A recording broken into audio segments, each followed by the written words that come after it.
చెప్పాలనుకున్న అంశము కూడా ఏంటి అంటే ఆర్థికపరమైన ఆశీర్వాదము మన జీవితాల్లో చాలా అవసరం.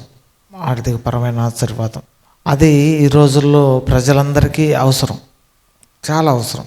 అయితే ఒక మనిషి ఆర్థికంగా తన అవసరాలు తీరటం కోసం చాలా కష్టపడుతూ ఉంటాడు. తన ఆర్థిక అవసరతలు తీరాలి ప్రభువా అని ప్రార్థన చేస్తూ ఉంటాడు. అయితే ఇక్కడ ఒక విషయం ఏంటంటే, ఒక మనిషికి కష్టాలు, ఆర్థిక సమస్యలు, అతని జీవితంలో సమస్యలు ఉండటానికి గల కారణం అది ఎవరైనా, మీరైనా, నేనైనా, ఎవరైనా సరే ఒకటే కారణం, దేవుని మాట వినకపోవటం. మరి అలాగని అన్యులు దేవుడి మాట వినట్లేదు కదా, మరి వాళ్ళకెందుకు దేవుడు ఫైనాన్షియల్గా బ్లెస్ అయ్యారు అని అనుకుంటారు. ఒక ధనవంతుడు ఉన్నాడు, అతడు మొత్తం కష్టపడి సంపాదించిన తర్వాత దేవుడిని అతన్ని తీసుకొని వెళ్ళిపోయేటప్పుడు వెర్రివాడా అన్నాడు. కాబట్టి ఆ ధనము నిత్య జీవానికి తీసుకెళ్లే ధనం కాదు, అది టెంపరరీ ధనము. కానీ దేవుడిచ్చే ఆశీర్వాదము శాశ్వతమైనది. అది ఈ లోకములో ఉండేది, దేవుని రాజ్యంలో ఉండేది. ఒక మనిషికి దేవుడు ధనం ఇచ్చాడని ఎలా చెప్పొచ్చు అంటే, అతనికి దేవుని యొక్క ఆశీర్వాదము అతని యొక్క స్వాస్థ్యము మీద కూడా ఉంటుంది, అతని యొక్క తదనంతరము కూడా ఆ దీవెన ఉంటుంది. రెండోది, ఆ ఆశీర్వాదము ఏం జరిగిద్దంటే అతనికి ఐశ్వర్యం ఇవ్వటమే కాకుండా దేవుడు ఏం చేస్తాడంటే అతనిని నిత్య రాజ్యంలో కూడా నిలబెడతాడు. ఒక వ్యక్తికి దేవుని ఆశీర్వాదము అది అని ఎలా చెప్పొచ్చు అంటే, దేవునికి లోబడే స్వభావాన్ని బట్టి చెప్పొచ్చు, ఇది దేవుడిచ్చిందే అని చెప్పొచ్చు. సాతాను కూడా ఇస్తాడు, కానీ అది శాశ్వతం కాదు. కానీ దేవుడు ఇచ్చేది ఎలా ఉండేదంటే అతను దేవునికి లోబడిన వాడుగా ఉంటాడు. అయితే ఇక్కడ చూడండి, మనము సమృద్ధిలో జీవించటం దేవుని చిత్తం. కానీ చాలాసార్లు ఈ సమృద్ధిలో నుంచి మనం బయటకు వెళ్ళటానికి మన యొక్క మనస్సులు ఏమవుతాయి అంటే సాతాను మరల్చి వేస్తూ ఉంటాడు. ఏంటంటే యెషయా గ్రంథము 55వ అధ్యాయము 1వ వచనం, 1-2 వచనాలు చూద్దాం. దప్పిగొనిన వారలారా నీళ్ల యొద్దకు రండి, రోకలు లేని వారలారా మీరు వచ్చి కొని భోజనం చేయుడి. రండి, రోకలు లేకపోయినను ఏమీ నీయకయే ద్రాక్ష రసమును పాలను కొనుడి. ఆహారము కాని దాని కొరకు మీరేలా రోకలు ఇచ్చెదరు? సంతుష్టి కలగ చేయని దాని కొరకు మీ కష్టార్జితం ఎందుకు వ్యాయపరిచెదరు? నా మాట జాగ్రత్తగా ఆలకించి మంచి పదార్థము భుజించుడి, మీ ప్రాణమునకు సారమైన దాని యందు సుఖింపనీయుడి. ఏమన్నాడంటే, నా మాట జాగ్రత్తగా ఆలకించి మంచి పదార్థములు భుజించుడి. దేవుని మాట వినాలి. దేవుని మాట విన్న వాళ్ళు మంచి పదార్థాలతోటి దేవుడు ఆహారాన్ని వారికి పెడతాడంట. దేవుని మాట ఏ వ్యక్తి అయితే వినడో ఆహారము మంచి పదార్థాలతో కూడిందిగా వారి జీవితాల్లో ఉండదు. దేవుని మాట వినాలి. మోషే దేవుని మాట విన్నాడు. అతడు మనుషులెవ్వరూ తినని పరలోక సంబంధమైన మన్నా, మనుషులు దాన్ని ఎంత ధనముండి తయారు చేయాలని చూసినా దొరకని ఆహారం ఏంటంటే దేవదూతల ఆహారం అని దానికి పేరు. ఆ దేవదూతల ఆహారము దేవుడు ప్రజలకు పెట్టాడు. ఏంటి దాని అర్థం ఏంటి అంటే, మన జీవితంలో కరువు, మన జీవితంలో సమస్య వస్తున్నప్పుడు మోషే చేసింది ఏంది అంటే, మోషే చేసిన విధానం ఒకటే. దేవుని దగ్గరికి వెళ్ళి విచారించాడు, ప్రభువా ఈ ప్రజలకు ఆహారం ఎలాగ పెట్టమంటావు అని అడిగాడు. అప్పుడు దేవుడు రేపు ఆహారాన్ని నేను పంపిస్తాను అని చెప్పాడు. ఎక్కువయ్యే అంత ఆహారాన్ని దేవుడు వాళ్ళకి పెట్టాడు. ఎవరిని బట్టి పెట్టాడయ్యా అంటే వాళ్ళందరి నిమిత్తం పెట్టలేదు, కానీ మోషే చేసిన ప్రార్థనను బట్టి వాళ్ళ లోపల తిరుగుబాటు స్వభావం ఉన్నా, వాళ్ళల్లో వ్యతిరేకత ఉన్నా ఒక్కళ్ళు లోబడ్డారు కాబట్టి దేవుడు అందరికీ పరలోక సంబంధమైన ఆహారాన్ని ఇచ్చాడు. మనమైతే ఏం చేస్తాం? మనము మన జీవితంలో ఆర్థిక ఇబ్బందులు వచ్చినప్పుడు మనం చేసే పని ఏంటి? ఏ పని చేస్తే దేవుడు మనకి సహాయం చేస్తాడు? ప్రభువా ఈ పని చేస్తాను, ఈ పనిని దీవించు, కాబట్టి నేను ఈ పనిని దీవించబడితే నేను ఫైనాన్షియల్గా బ్లెస్ అవుతాను అని అనుకుంటారు. అయితే అలా ఉండదు. దేవుని ఆలోచన, మనుషుల ఆలోచన, ఈ రెండు కూడా వేరుగా ఉంటాయి. మనం ఒక పనిని తీసుకొని వెళ్ళి దానిని ఆశీర్వదించు అంటాం. నరుని కష్టము చేత యెహోవా ఇచ్చు ఆశీర్వాదం అధికము కాదు అని వాక్యము సెలవిస్తుంది. మనం విపరీతంగా కష్టపడి, మనం విపరీతంగా శ్రమపడి ఏమంటున్నాడు, ఒకడు వేకువన లేచి చాలా రాత్రి అయిన తర్వాత కష్టపడి పండుకొని ఉండటం వ్యర్థమే, తన ప్రియులు నిద్రించుచుండగా వారికి ఇస్తున్నాడంట. దానికి ఒక సీక్రెట్ పెట్టాడు దేవుడు, తన ప్రియులు నిద్రిస్తుంటే కూడా ఇస్తాడంట. మన జీవితంలో కరువులు, మన జీవితంలో ఆర్థిక ఇబ్బందులు, ఆహారం లేని పరిస్థితులు, మన జీవితంలో చాలా కష్టాలు వచ్చినాయి అంటే మనము వెంటనే ఏ పని చేస్తే బాగుండిద్ది, ఏ అప్పు చేస్తే బాగుండిద్ది, ఏ విషయం చేస్తే బాగుండిద్ది అని మనం వెంటనే ఆలోచిస్తాం. 1 కొరింథీ 2వ అధ్యాయంలో ఒక మాట రాస్తుంది, 4వ వచనం. మీ విశ్వాసము మనుషుల జ్ఞానమును ఆధారం చేసుకొనక దేవుని శక్తిని ఆధారం చేసుకుని ఉండవలనని నేను మాట్లాడినను, సువార్త ప్రకటించినను, జ్ఞానయుక్తమైన తీయని మాటలు వినియోగింపక పరిశుద్ధాత్మయు దేవుని శక్తియు కనపరచు దుష్టాంతరములనే వినియోగించితిని. మన విశ్వాసము మనుషుల జ్ఞానాన్ని అనుసరించిందై ఉండకూడదు. మోషేతోటి చెప్పాడు, మోషే నీవే పెట్టు వీళ్ళకి ఆహారం అన్నాడు. నేను ఎక్కడ పెడతానయ్యా, సముద్రంలో చేపలు పట్టాలా, ఏం చేయాలి, ఎన్ని చేపలు పెడితే ఇన్ని లక్షల మందికి ఆహారం పెడతాం అంటే నీవే పెట్టు అన్నాడు. దేవుడు మోషేతోటి మాట్లాడాడు, దేవుని మాట మోషే విన్నాడు, కనుక వారందరికీ ఆహారం వచ్చింది. మన కుటుంబం విషయంలో కూడా మనం దేవుని మాట వినేవారిగా ఉంటే దేవుడు మనకేం చేస్తాడు, తన యొక్క ఆహారాన్ని ఇస్తాడు. ఇక్కడ ఏమని రాస్తుంది, యెషయా గ్రంథం 55లో మనం ఇందాక చదివాం, నా మాట జాగ్రత్తగా ఆలకించి మంచి పదార్థాలు భుజించుడి. దేవుని మాట జాగ్రత్తగా ఆలకించాలి, దేవుని మాటని జాగ్రత్తగా వినాలి. చాలామంది దేవుని మాట జాగ్రత్తగా ఆలకించరు. అన్యుల సంగతి మనకు అనవసరం, వాళ్ళతోటి కంపేర్ చేసుకుంటున్నామంటే నీకు అసలు భక్తి తెలియదు, అసలు నీకు సంబంధం లేదు, అసలు క్రీస్తు వాడవు కాదు, నువ్వు లోక సంబంధివి. ఎందుకంటే వెలుగుకి చీకటికి ఏమి సంబంధము, ఏమంటున్నాడు, బెలియాలకి క్రీస్తుకి ఏమి సంబంధము. లోకముతోటి నువ్వు కంపేర్ చేసుకుంటున్నావంటే అసలు నువ్వు దేవుని సంబంధివి కాదు. దేవుని సంబంధి అయిన వాడు ఎప్పుడు కూడా లోకముతో నన్ను కంపేర్ చేసుకోడు. లోకము పరిగెత్తింది, లోకం ఏదో చేసిందని చెప్పి లోకముతో పరిగెత్తాడు. ఒక లోక సంబంధి మాత్రమే లోకముతో పరిగెత్తుతాడు, కానీ దేవుని సంబంధి దేవునితో పరిగెత్తుతాడు. లోక సంబంధి తన బలాన్ని నమ్ముకుంటాడు, తన తెలివిని నమ్ముకుంటాడు, తన ధనాన్ని నమ్ముకుంటాడు, తన అందాన్ని నమ్ముకుంటాడు. లోక సంబంధి తన బలగమును నమ్ముకుంటాడు, తన కుయుక్తిని నమ్ముకుంటాడు, అంటే తన యొక్క మోసం చేసి నేను సంపాదించగలను నమ్ముకుంటాడు. కానీ దేవుని సంబంధి దేవుని నమ్ముకుంటాడు. ఏమంటున్నాడు, మీ విశ్వాసము మనుషుల జ్ఞానమును అనుసరించిందై ఉండకూడదు. మన విశ్వాసం మనుషులు ఏదో చేశారు అలాగే నేను చేస్తాను అని మనము అనుకోకూడదు. మరి ఎలా, ఏం చేయాలి అంటే ద్వితీయోపదేశ కాండం 8వ అధ్యాయం కూడా అదే మాట ఉంది. నేను చాలాసార్లు చెప్పాను ఈ మాట ఎన్నిసార్లు చెప్పినా ఈ మాట దానికి తిరుగులేని మాట అన్నమాట. ద్వితీయోపదేశ కాండం 8వ అధ్యాయము 3వ వచనం, ఆహారము వలననే కాక యెహోవా సెలవిచ్చిన ప్రతి మాట వలన నరులు బ్రతుకుతురని నీకు తెలియజేయుటకు ఆయన నిన్ను అణిచి ఆకలి కలగజేసి నీవే గాని నీ పితరులే గాని ఎన్నడెరగని మన్నాతో నిన్ను పోషించను. ఈ 40 సంవత్సరంలో నీవు వేసుకొనిన బట్టలు పాతగలలేదు, నీ కాలు వాయలేదు. ఒక్కడు తన కుమారుని ఎట్లు శిక్షించినట్లే నీ దేవుడైన యెహోవా నిన్ను శిక్షించువాడని నీవు తెలుసుకొని ఆయన మార్గంలో నడుచుకున్నట్లు, ఆయనకు భయపడున్నట్లు నీ దేవుడైన యెహోవా ఆజ్ఞలను గైకొనవలెను. ఆహారం వలన ఒక మనిషి ఎప్పుడూ బ్రతకడు, దేవుడు సెలవిచ్చిన మాట వలన బ్రతుకుతాడు. చాలాసార్లు హాస్పిటల్లో కొంతమందికి ప్రార్థన చేయడానికి వెళ్ళినప్పుడు డాక్టర్లు లాభం లేదు అని చెప్పిన సందర్భాలు కొంతమందికి ఉన్నాయి. ప్రార్థన చేసినప్పుడు దేవుడు వాళ్ళు బ్రతుకుతారు అని చెప్పిన తర్వాత వాళ్ళు దేవుని మహాకృపను బట్టి దేవుడు వాళ్ళని బ్రతికిచ్చాడు. అరే ఇతనికి ఆరోగ్యం బాగాలేదు, ఇప్పుడు మంచి ఆహారము పెడితే బతుకుతాడా? ఎలా బతుకుతాడు? ఆహారం వలన కాక యెహోవా సెలవిచ్చిన మాట వలన బ్రతుకుతాడని చెప్పి ఇజ్రాయేల్కి తెలియటం కోసం 40 సంవత్సరాలు తిప్పాడు. వాళ్ళకి కష్టాలు వస్తున్నాయి, శ్రమలు వస్తున్నాయి, కరువు వస్తుంది, ఏమొచ్చినా సరే దేవుడు వలనే నేను బతుకుతాను, కానీ ఇవేవి కూడా నాకు ఆహారము పెట్టవు అని వాళ్ళు తెలుసుకోవటం కోసం దేవుడు చెప్పాడు. 40 సంవత్సరాలు నడిపించిన 40 సంవత్సరాలు వాళ్ళు తెలుసుకున్నారా? తెలుసుకోలేదు. దేవుడిచ్చిన ఆహారం తింటున్నారు, దేవుడిచ్చిన నీరు తాగుతున్నారు, దేవుడిచ్చిన మాంసము తింటున్నారు, దేవుడు చేసిన అద్భుతాలు చూస్తున్నారు.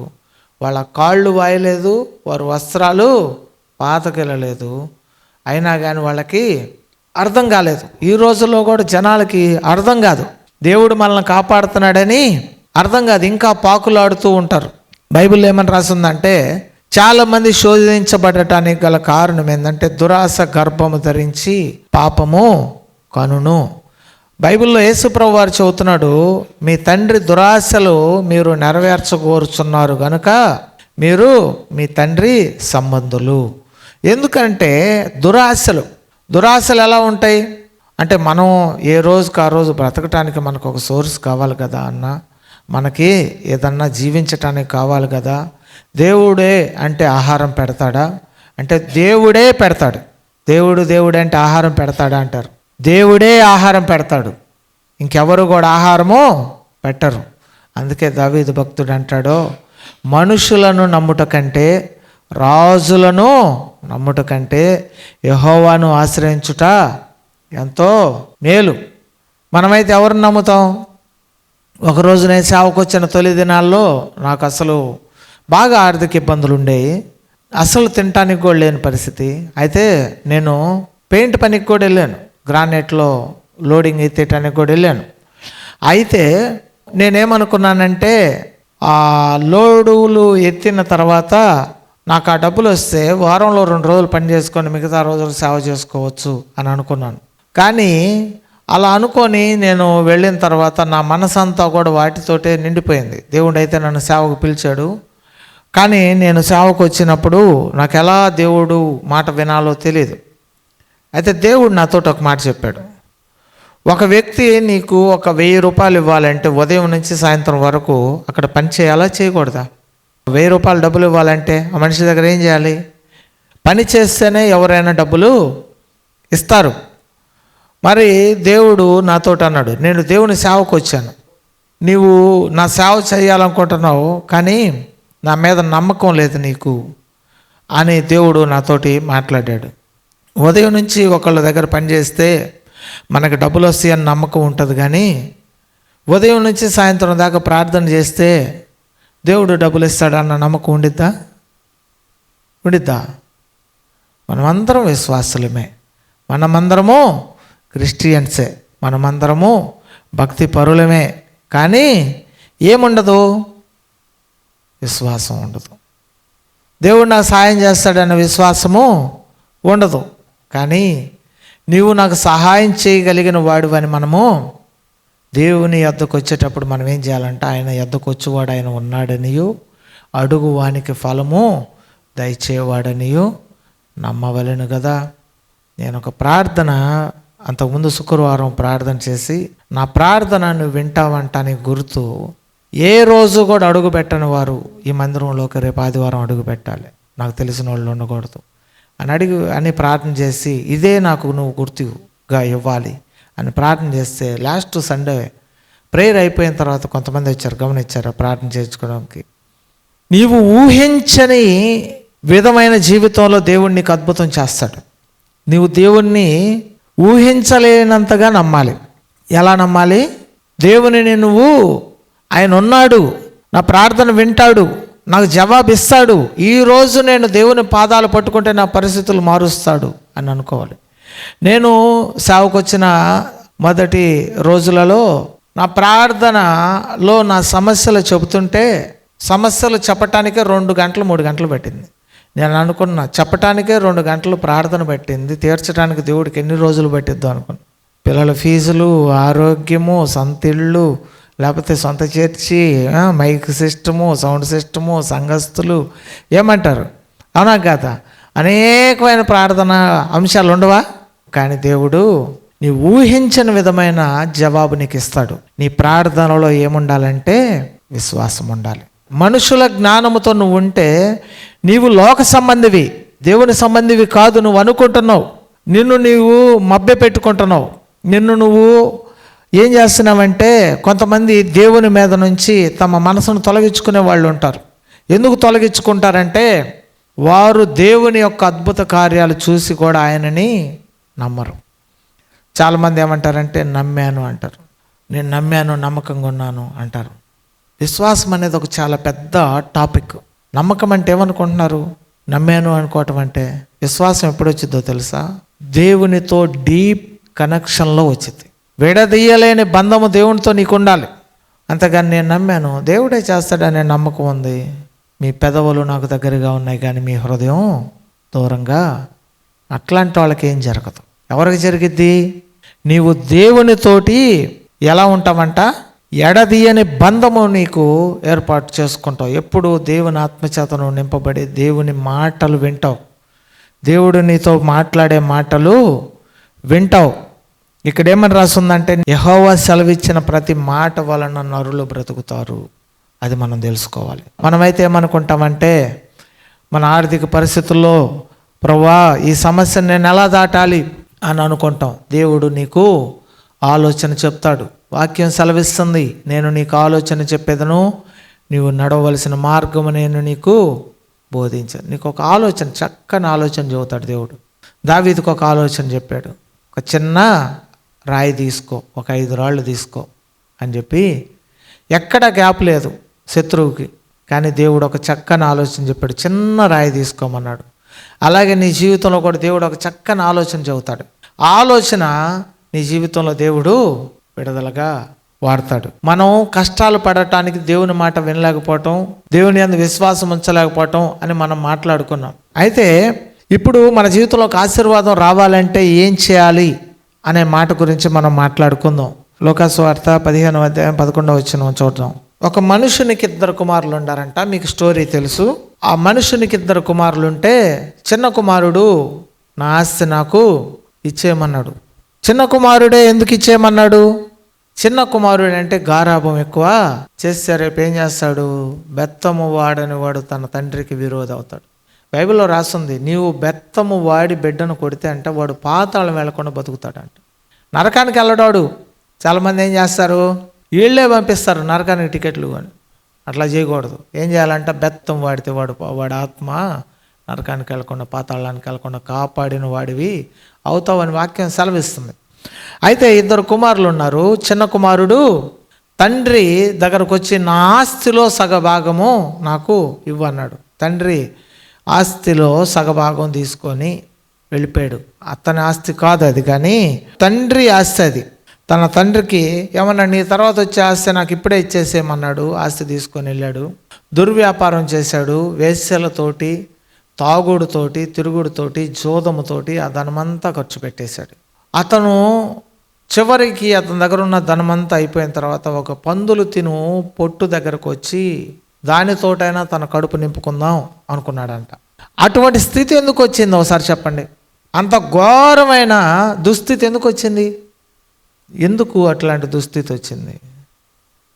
అతని పాపము. అతను ఏమన్నాడంటే, నీకు విరోధంగా పాపం చేశాను అన్నాడు. అతనికి బుద్ధి వచ్చినప్పుడు అతను చెప్పిన మాట ఏంది? నీకు విరోధంగా పాపం చేశాను. అతని పాపము అతనిని తప్పిపోయేలా చేసింది. అతని పాపము, అతని దురాశ అతనిని ఏం చేసింది? వేశ్యలతో జీవించే విధంగా చేసింది, తాగుడుతో జీవించే విధంగా చేసింది, తన దారిద్ర్యంలోకి వచ్చేలా చేసింది, పందులు పొట్టు తినే స్టేజ్కి అతన్ని తీసుకొని వచ్చింది, వస్త్రములు కూడా చినిగిపోయే స్టేజ్కి తీసుకొని వచ్చింది. ఏంటి కారణం? ఏంటయ్యా అంటే అతని పాపము. నేను పరలోకానికి విరోధంగాను నీకు విరోధంగాను పాపము చేశాను. అది అందువల్ల అతను ఏమయ్యాడంటే తప్పిపోయాడు. పాపము వలన వచ్చు జీతము మరణము. పాపం వలన అవమానం వచ్చింది, పాపం వలన దారిద్రం వచ్చింది. వస్తే మనం ఏం చేస్తాం? మరి ఏం చేయాలి? ఆ తప్పిపోయిన కుమారుడు మరలా తిరిగి తండ్రి వద్దకు వచ్చాడు. రిపెంటెన్స్. అరే తండ్రి బాధల్లో ఉన్నాడు నా కొడుకని చూసి అతనికి ఆహారం పంపించండిరా, నా చిన్న కుమారుడు ఆస్తి ఖర్చు అయిపోయింది, ఎంత కాదన్నా నా కొడుకే కదా, వాడు ఇబ్బందుల్లో ఉన్నాడు, వాడికి పంపించండి ఆహారం అన్నాడా? ఎందుకు అనలేదు? నీవు నీ యొక్క పాపములో నుంచి తిరిగి బయటికి వచ్చే వరకు నీ జీవితంలో కరువు అనేది కొట్టివేయబడదు.